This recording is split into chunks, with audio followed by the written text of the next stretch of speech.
Assalamu alaikum everyone. I hope you all are fine and doing well. In the previous lecture, we started chapter number 11, which is the concept of the two nation state, and you were given question number 1 as your homework, which you all did very well. So well done everyone. Now in this second video lecture, we're going to start the next topic, which is the road to independence. And we're also going to read about Sir Syed Ahmad Khan and Allama Muhammad Iqbal in this video lecture. Okay students, let's start the today's topic, which is the road to independence. जब independence की बात करें तो 1940 वो year था जहां से finally सबने इंडिपेंडेंस का सोचना शुरू किया था.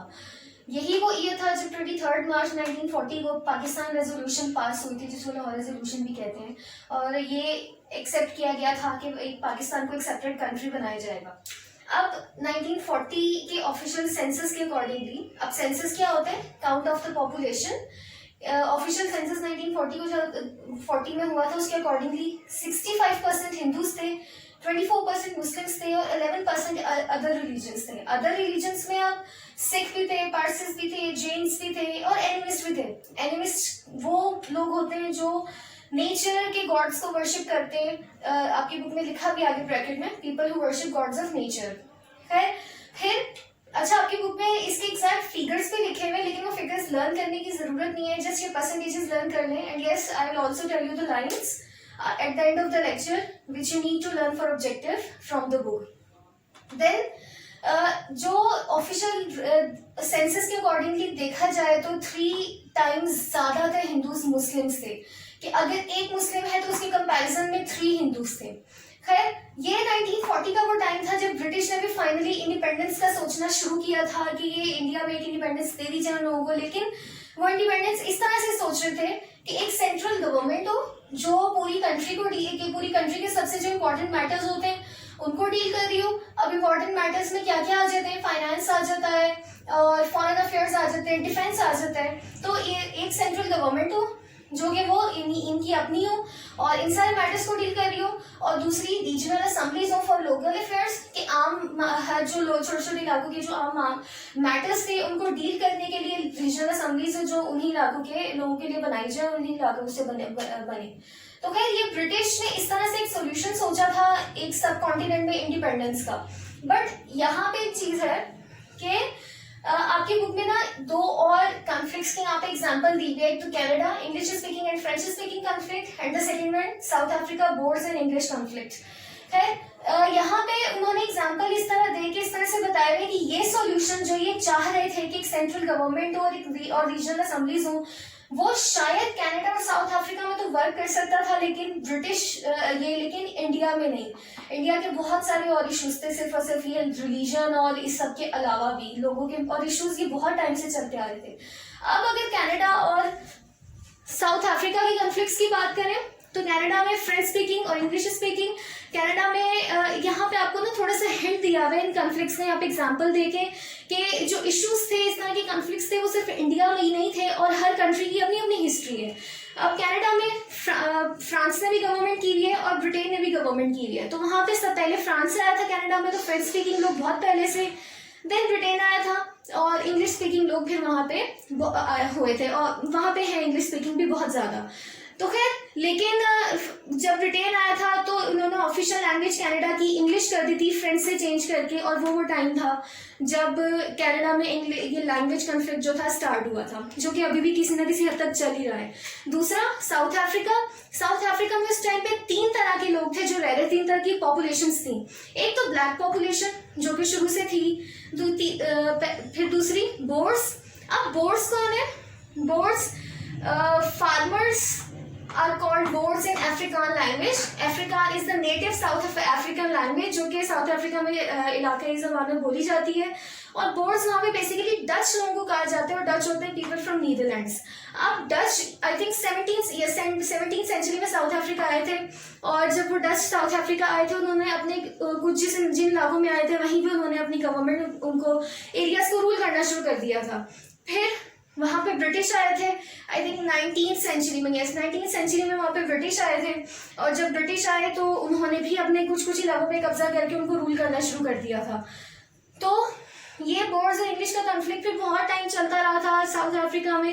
और फिर ब्लैक पॉपुलेशन है, ब्लैक लोगों को तो आई थिंक अपने कलर की वजह से हर जगह और बहुत लंबे टाइम अपनी स्ट्रगल करनी पड़ी और सफ़र करना पड़ा है अपने सिर्फ कलर की वजह से। तो यही कह रहे हैं साउथ अफ्रीका में भी। अच्छा, ये कनाडा में तो एक ही कंट्री थी, एक ही स्टेट थी, यहाँ पे कोई ऐसे separate French speaking English speaking states नहीं बनी थी। कॉन्फ्लिक्ट था लेकिन नहीं बनी थी। साउथ अफ्रीका में बोर्ड्स अपने इलाकों में रहते थे, इंग्लिश अपने इलाकों में रहते थे। ब्लैक पॉपुलेशन तो ज्यादा मैटर ही नहीं करती, और हालांकि उस टाइम साउथ अफ्रीका में मेजॉरिटी पॉपुलेशन ब्लैक पॉपुलेशन की ही थी। लेकिन खैर यहाँ पे बोर्ड्स और इंग्लिश का अपना ही मसला चला था, बहुत वॉर्स हुए थे इनकी भी।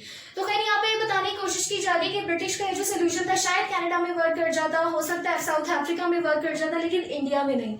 उसके अलावा अगर आपको याद हो 7th क्लास में हमने पढ़ा था 1940 तक या उससे पहले तक 1940 तक कायदे आज़म खुद भी बहुत ज्यादा फेवर में थे, एक यूनाइटेड इंडिया के। वो नहीं चाहते थे कि इस तरह से कोई इंडिपेंडेंस हो, इस पार्टीशन हो वो दोनों कंट्रीज की, दोनों नेशंस की। लेकिन खैर उन्हें आहिस्ता आहिस्ता रियलाइज होना शुरू हुआ था कि नहीं, ये दो नेशन साथ मिलकर नहीं रह सकते। और 1940 में लाहौर रेजोल्यूशन के बाद तो सब कुछ वैसे ही बहुत अच्छे से क्लियर हो गया था। फिर उसके अलावा आपके बुक में थोड़े से 2 नेम्स और लिखे हुए, सैयद अहमद शहीद बरेलवी और शाह वलीउल्लाह। ये वो 2 नाम है जो कि एक बहुत बड़े बड़े अपने टाइम के फिलोसफर्स रहे, थिंकर्स हैं, और उन्होंने मुसलमानों को बहुत अच्छे से मतलब जो एक वो डिप्रेशन में थे और जो वो एक फेलियर की तरफ जा रहे थे, उन्होंने अपने बारे में, अपनी आज़ादी के बारे में सोचना छोड़ दिया था। तो ये वो फिलोसफर्स थे इस तरह के उस वक्त, और बहुत से लोग गुजरे जिन्होंने लोगों को इन्फ्लुएंस करने की कोशिश की और ये उनको एक तरह से जगाने की कोशिश की कि वो अपनी इंडिपेंडेंस के बारे में भी सोचना शुरू करें।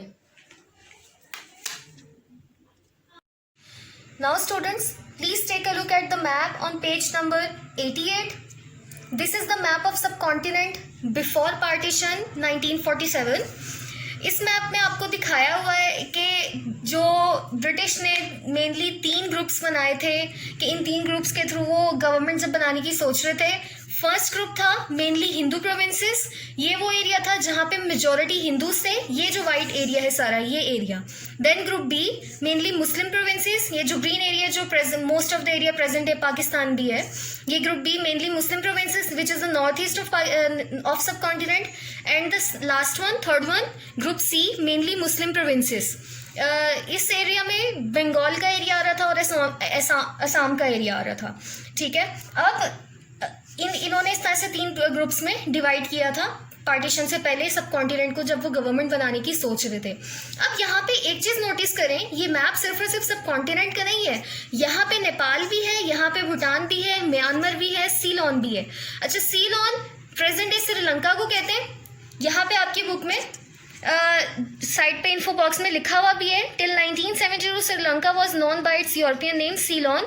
1972 में श्रीलंका का सीलोन का नेम चेंज हो गया था और श्रीलंका हो गया था। उसके अलावा एक और भी इन्फो है यहाँ पे, the names of 3 major cities of India, Bombay, Calcutta and Madras were change to Mumbai, Kolkata and Chennai respectively. Bombay का नेम चेंज होके मुंबई हो गया था in 1995, Calcutta to Kolkata in 2001 and Madras to Chennai in 1996. Then ये अब यहाँ पे आपको ये चीज़ बताने की कोशिश की हुई है कि सिर्फ और सिर्फ सब कॉन्टिनेंट ही वो एरिया नहीं था जहाँ पे ब्रिटिश जो थे गवर्नमेंट कर रहे थे, रूल कर रहे थे। ब्रिटिश ने नेपाल पे भी रूल किया है, भूटान पे भी रूल किया है, म्यांमार पे भी किया है, इवन सीलोन पे भी किया है। बस ये डिफरेंस था कि जब उन्होंने यहाँ से इनकी गवर्नमेंट खत्म हुई थी सब कॉन्टिनेंट से, तो with in 2 or 3 years in area से भी इनकी गवर्नमेंट आहिस्ता आहिस्ता खत्म हो गई थी। Now let's start the next topic, which is Sir Syed Ahmad Khan. Before starting this topic, let's take a look at the meanings of difficult words. In the topic, there are not much difficult words in these 2 topics, Sir Syed Ahmad Khan and Allama Iqbal. First one, reforms. The change to improve the condition. Glory means honor. Compelled means forced. Now, Sir Syed Ahmad Khan. Sir Syed Ahmad Khan एक 19th century के एक बहुत बड़े influential figure रहे Muslims के लिए। He was a जज by profession के अकॉर्डिंगली जज थे, बहुत इंटेलिजेंट थे और अपनी तरफ से उन्होंने मुस्लिम्स को इन्फ्लुएंस करने की, एक पॉजिटिव इन्फ्लुएंस करने की बहुत कोशिश की। फिर एक जो बहुत बड़ा काम उन्होंने करने की कोशिश की थी उस टाइम पे, वॉर ऑफ इंडिपेंडेंस के बाद मुस्लिम्स और ब्रिटिश के दरमियान इश्यूज बहुत ज्यादा चल रहे थे, तो उन्होंने अपनी तरफ से बहुत कोशिश की कि वो इन इश्यूज को रिजॉल्व कर सके मुस्लिम्स और ब्रिटिश के दरमियान। फिर मेन जो उन्होंने फोकस किया था वो एजुकेशन पे फोकस किया था। वो चाहते थे कि मुस्लिम्स एजुकेशन लें, मॉडर्न एजुकेशन लें, साइंस और टेक्नोलॉजी की एजुकेशन लें, और खासतौर पर वो चाहते थे कि वो इंग्लिश लैंग्वेज सीखें ताकि ब्रिटिश के साथ खड़े हो सके, इंपॉर्टेंट मैटर्स को डील कर सके। उन्हें एक इंग्लिश लैंग्वेज आनी चाहिए। फिर एक इम्पोर्टेंट चीज कि सर सैयद अहमद खान ने कभी भी ये नहीं कहा कि 2 सेपरेट नेशंस होने चाहिए हिंदूज और मुस्लिम्स के लिए। उस टाइम पे सर सैयद अहमद खान के टाइम तक ऐसी कोई बात नहीं हुई थी। He never suggested the 2 Nations in the subcontinent. वो ऐसी उन्होंने कोई बात नहीं की थी, लेकिन हाँ उन्होंने ये जरूर कहा था ब्रिटिश को कि जब भी पॉलिटिकल रिफॉर्म्स आए तो मुस्लिम्स और हिंदूज को सेपरेट कंसीडर किया जाए और मुस्लिम्स को उनकी सेपरेट एक आइडेंटिटी मिलनी चाहिए और पॉलिटिक्स में एक इक्वल राइट मिलना चाहिए। उन्होंने अपनी तरफ से एक बहुत अच्छा स्टेप लिया था, ये कोशिश की थी, उन्होंने कहा था ये ब्रिटिश को, और इतने इंटेलिजेंट थे, उन्होंने बहुत काम किया और इसीलिए उनको ब्रिटिश गवर्नमेंट की तरफ से एक सर का टाइटल मिला था उस time. Now come to the next topic, Allama Mohammad Iqbal. Allama Iqbal philosopher थे, एक बहुत ही बड़े पोएट थे और लॉयर थे। बाय प्रोफेशन वो लॉयर थे, उन बहुत इंटेलिजेंट थे, लॉ की डिग्री ली थी उन्होंने, और बेसिकली वो पोइट भी थे। उन्होंने अपनी पोइट्री के थ्रू मुस्लिम्स को इन्फ्लुएंस करने की कोशिश की थी।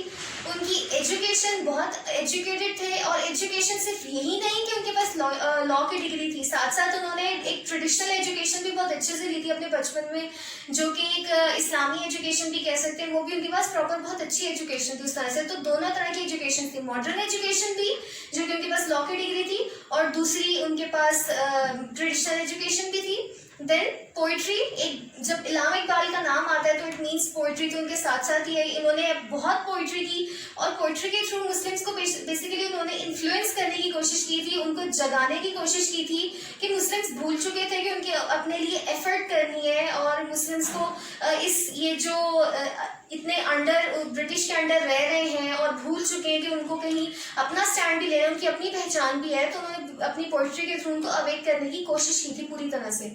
नेक्स्ट एक इलाहाबाद कॉन्फ्रेंस जो 1930 में हुई थी, और बहुत इंपॉर्टेंट कॉन्फ्रेंस थी ये, इसके क्योंकि ये वो कॉन्फ्रेंस थी जब मुस्लिम लीग की कॉन्फ्रेंस थी, इलाहाबाद में हुई थी। तो अल्लामा इकबाल ने मुस्लिम लीग की तरफ से उस वक्त ये बात की थी कि मुसलमानों की एक सेपरेट कंट्री होनी चाहिए, एक सेपरेट स्टेट होनी चाहिए जो सिर्फ मुस्लिम्स की स्टेट हो। फिर उन्होंने राउंड टेबल कॉन्फ्रेंसेस भी अटेंड की थी, जो 3 राउंड टेबल कॉन्फ्रेंसेस थी 1930, 31 और 32 3 सालों में हुई थी। उन्होंने सेकंड और थर्ड कॉन्फ्रेंस अटेंड की थी 31 एंड 32 में। फिर उसके बाद उन्होंने सीरीज ऑफ ऐसे लिखे थे बहुत सारे, जिसको कहते हैं the reconstruction of religious thoughts in Islam, इस बुक का नेम है, इन सीरीज ऑफ एसेस का नेम है। ये भी लिखी थी, बेसिकली इनका टॉपिक यही थे मोस्टली कि उन्होंने मुस्लिम्स को अवेक करने की कोशिश की थी, तो बहुत सी इस तरह के टॉपिक्स पर बात की थी। फिर उन्होंने पूरी तरह से हर जगह पे कायदे आज़म को सपोर्ट किया था, जहां जहां उनको सपोर्ट की जरूरत थी, बहुत अच्छे से खड़े रहे थे कायदे आज़म के साथ हर जगह पे, जहां जहां जरूरत थी मुस्लिम्स के लिए खड़े रहे, तो बहुत बड़ी सपोर्ट थी कायदे आज़म के लिए।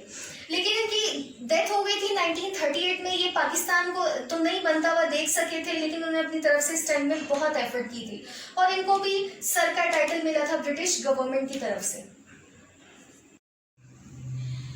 Now students, this is the today's lecture. It is your diary to do question number 2 of chapter number 11 on journals.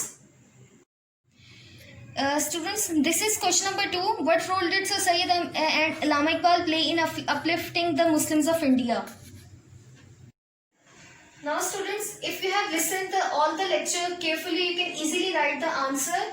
You have to tell about Sir Syed Ahmad Khan and Allama Iqbal, for which you can make 2 paragraphs separately. First one for Sir Syed Ahmad Khan and the second one for Allama Iqbal. You have to discuss all these points listed here. Also, if you want to make subheadings under Sir Syed Ahmad Khan or Allama Iqbal separately, you can also use these points as your headings and write and then explain in 2 or 3 lines about these points. Or same for Allama Iqbal. You can write all these points in 1 paragraph. Also, you can make subheadings, and these first points you can write under the heading of Sir Syed and Allama Iqbal. Then you can make subheadings for these points. Okay, so everyone, please take your books. I'm going to tell you the lines which you need to learn for objective. First of all, take a look at the pictures which are drawn here, and please write the names of the pictures. This one is the picture of Allama Iqbal. This is Mahatma Gandhi. This one, Jawaharlal Nehru, and obviously Quaid-e-Azam. Now, in the first paragraph, fourth line, even at the height of Mughal power under Aurangzeb, the southern tip of subcontinent was independent. Next, second paragraph, by 1911 there were more than 560 of these independent states, ranging from an area of few square kilometers to huge Hyderabad in the Deccan with 212,000 square kilometer. Next, in 1940, मैंने आपको lecture में बताया था कि आप सिर्फ इनकी percentages याद रखें. 1940 census, Hindus 65%, Muslims 24%, 11% of other religions, 6 Jains, Parsis, Christians and animists. Then Muslim people concentrated in the northeast and northwest and northeast before partition.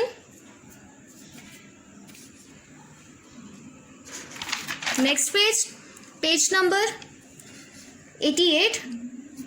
Just underline the info box. Next, page number 89. First of all, underline the info box. Syed Ahmad Khan, also known as Syed Ahmad Khan, and Allama Iqbal were knighted by the British government and given the title Sir. Then 1, 2, 3, 4, fifth line, Sir Syed Ahmad Khan set up the Anglo-Oriental College at Aligarh. ये उन्होंने एक college बनाया था अलीगढ़ में.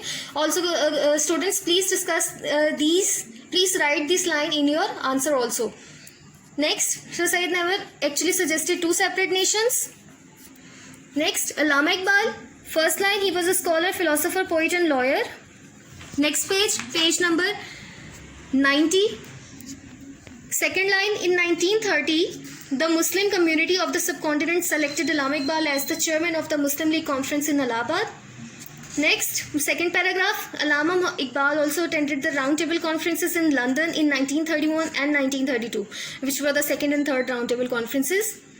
Next line also, in 1930 he published his famous series of essays on the reconstruction of religious thoughts in Islam. And first line of the last paragraph, Allama Iqbal died in April 1938. And now please take a look at the picture drawn here also. This is the picture of Allama Iqbal in the center. This is Allama Iqbal with Sir Ross Masood second left on the other contemporaries. Sir Ross Masood left side, second left, जो कि ये है. अच्छा, sir Ross Masood को यहाँ पे क्यों point out किया हुआ है? Because he was the son of grandson of sir Syed Ahmad Khan. और कंटेम्प्रेरीज किसी भी पिक्चर में उसको कहा जाता है जो साथ में और भी इधर उधर लोग खड़े होते हैं, उनको कंटेम्प्रेरीज कह दिया जाता है. जस्ट इंपॉर्टेंट फिगर्स के नेम होते हैं. Picture eight the end of the page, this is the picture at the dinner during the second round table conference in London 1931. और यहाँ पे अल्लामा इकबाल को राइट पे ये अल्लामा इकबाल है, यहाँ पे पॉइंट करके दिखाया हुआ है. नेक्स्ट, अच्छा लास्ट वन एक और पिक्चर थी यहाँ पे पेज नंबर 89 पे. This is the picture of sir Syed Ahmad Khan with his son right. ये उनका राइट है, ये उनके बेटे थे, एंड अ कंटेम्प्रेरी जो कि पिक्चर में एक्स्ट्रा लोग हैं. Thank you for listening thank you for listening students. Please do your work carefully and also read the topic from the book. Thank you. Allah Hafiz.